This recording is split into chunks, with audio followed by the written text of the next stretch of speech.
Shalom saudara yang dikasih dalam Tuhan. Puji Tuhan, hari ini kembali kita ada dalam program Bible and Bed. Saudaraku, sukacita bagi saya dapat kembali menyapa setiap umat Tuhan dimanapun Bapak Ibu Saudara berada. Melalui program ini kita akan sama-sama merenungkan firman Tuhan, bertumbuh dalam pengenalan akan Tuhan, kuat dalam iman, dan tetap hidup dalam pengharapan. Ya, kita berdoa, kita datang sama Tuhan. Bapak, terima kasih buat hari yang dahsyat, hari di mana kami melihat sukacita, damai sejahtera, pengharapan dari Tuhan terus berlimpah-limpah dalam kehidupan kami. Dan saat yang indah ini kami juga akan sama-sama kembali merenungkan firman-Mu.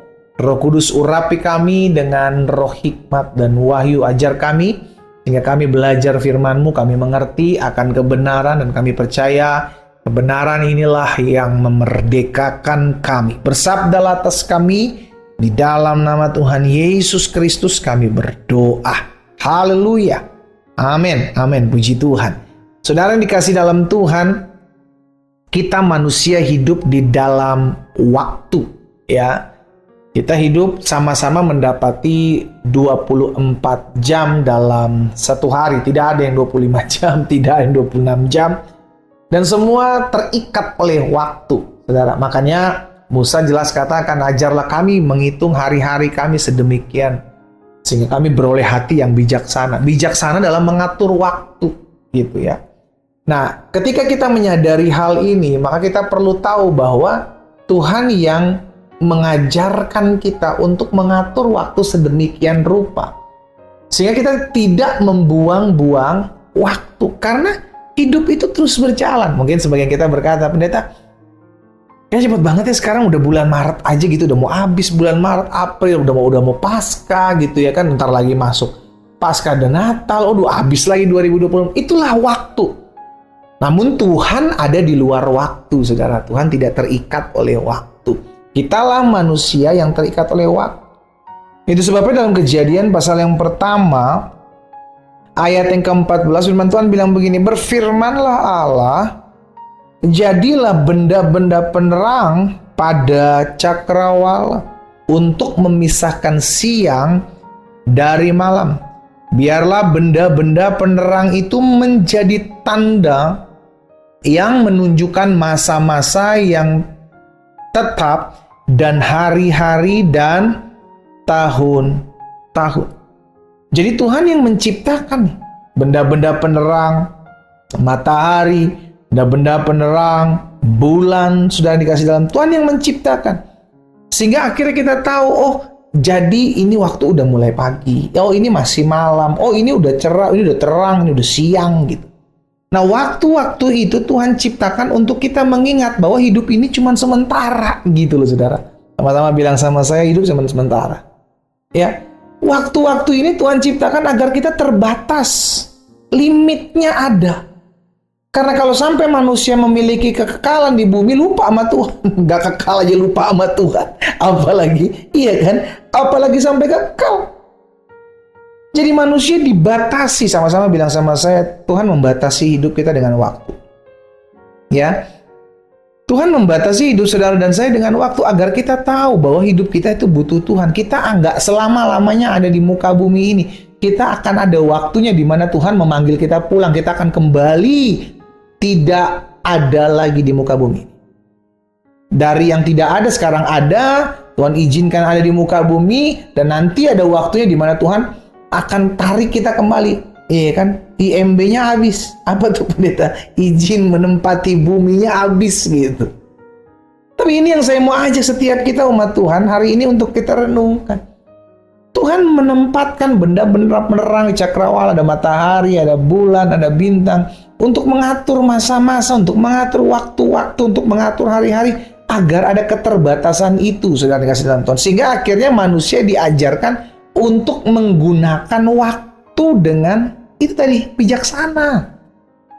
Jangan cuma habisin waktu, cuma scroll-scroll handphone, ya kan, cuma kayak kepo-kepoin status orang, cuma ngeliat-ngeliat. Kalau belajar lewat handphone sih ya nggak masalah. Gitu. Cuma kalau sampai scroll-scroll, cuma buat ngeliat-ngeliat hal-hal yang membuang waktu, tiba-tiba, udah malam. tidur. Pagi-pagi mulai lagi scroll handphone, semua sosial media dilihatin, semua sosial media diperhatikan, semua postingan-postingan orang dibaca. Kalau belum lagi balik ke awal, belum tutup taruh tuh handphone. Astaga. Kita dilatih untuk belajar menggunakan waktu dengan bijaksana. Saudara, ingat usia tuh bertambah gitu ya. Semakin banyak kita menggunakan waktu untuk hal-hal yang tidak berbaik gitu kan. Menggunakan waktu untuk buang-buang begitu saja, iya kan. Akhirnya kita kelewatan. Waktu itu kalau udah lewat nggak bisa kembali, saudara. Jadi dari waktu ini kita diajarkan, Tuhan mengizinkan ada keterbatasan dalam waktu ini agar kita menggunakan waktu dengan bijaksana.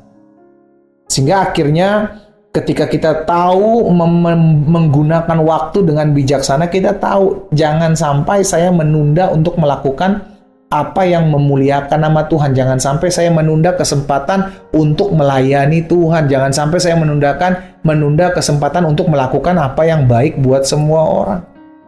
Karena kesempatan ada waktunya, kita nggak bisa lagi buat apa-apa. Ketika hari itu sudah senja atau usia senja. Tapi ketika kita masih diberikan kekuatan, kesempatan, hari yang masih cerah, ayo lakukan sesuatu apa yang berguna buat orang lain. Apa yang memuliakan Tuhan, apa yang menyenangkan hati Bapa, lakukan itu, saudara. Ya, jadi benda-benda penerang Tuhan yang ciptakan ini. Hari-hari waktu Tuhan yang atur segala sesuatunya. Agar manusia tahu dalam waktu yang singkat. Ya, makanya kan Alkitab bilang, tidak tahukah kamu? Hidupmu tuh sama seperti uap yang hari ini ada, besok lenyap. Itulah waktu. Ya kan, seringkali dikhotbahkan, disampaikan dalam ibadah-ibadah penghiburan untuk mengingatkan bahwa hidup itu cuma sementara.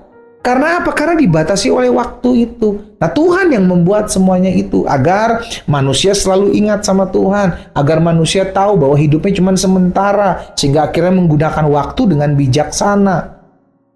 Tidak melalaikan kesempatan untuk melakukan apa yang baik buat semua orang. Tidak melalaikan kesempatan untuk melayani Tuhan, melayani sesama. Itu waktu. Itu sebabnya melalui renungan singkat hari ini, melalui program Bible and Coffee ini, ayo saya ajak setiap anak-anak Tuhan, mulailah lakukan apa yang bisa engkau kerjakan selama hari masih siang. Kalau kata Yesus bilang, maksudnya selama kita masih bisa, kita lakukan yang terbaik agar nama Tuhan dipermuliakan. Ya, kita berdoa. Bapa, terima kasih buat setiap kebenaran firman-Mu. Tuhan yang tolong kami, Tuhan yang mampukan kami untuk tetap terus menggunakan waktu dengan bijaksana. Bapa, terima kasih buat kesempatan yang Tuhan berikan bagi kami untuk melakukan apa yang baik buat semua orang, untuk melayani Tuhan, bahkan untuk berjaga-jaga untuk hidup selalu berkenan kepada Tuhan. Hamba berdoa buat setiap umat-Mu yang mendengarkan firman-Mu saat ini, Tuhan tolong kami, agar kami senantiasa selalu hidup mempermuliakan nama Tuhan, menggunakan waktu dengan baik, memprioritaskan waktu dengan Tuhan, karena waktu tidak bisa kembali lagi. Kami hanya melakukan apa yang memuliakan Tuhan. Tuhan tolong kami, sehingga hari-hari yang ada kami tetap terus hidup dekat dengan Tuhan. Hamba berdoa juga buat yang sakit, Tuhan jamah, Tuhan sembuhkan, Tuhan pulihkan, sehingga kesembuhan kami terima dalam nama Yesus. Kami yang berbeban berat, Tuhan beri kelegaan, Tuhan beri damai di hati kami. Dalam nama Yesus Tuhan kami berdoa. Haleluya. Amin.